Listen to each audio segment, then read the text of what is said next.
So where to begin with this display?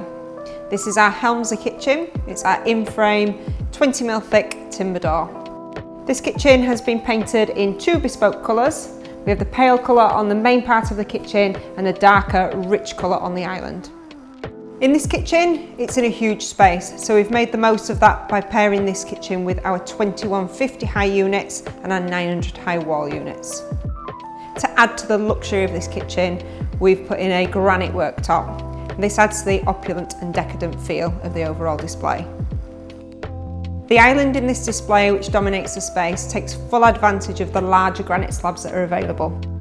It also features a timber worktop on the breakfast bar, sweeping round to give that curved edge. We've made full use of the large granite sizes that are available and finished it off with a sweeping timber worktop to give it a truly unique shape.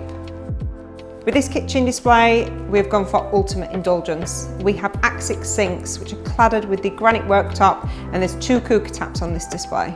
As you'd expect for a kitchen of this grandeur, it has been kitted out with top-of-the-range AEG appliances. As this display has been designed to be part of a larger living space, the separate console areas have been done with curved units, just to make them distinct from the rest of the kitchen, and just to soften the edges of those walkways. The worktops on the consoles are a statement in themselves. These have been done using 60mm thick Carrara marble with an Oggi DuPont edging. The TV console is a perfect example of how you can use our standard products to create something truly unique that will look like a bespoke piece of furniture in your home. Even the sideboard and the dining table have been created with products that we offer.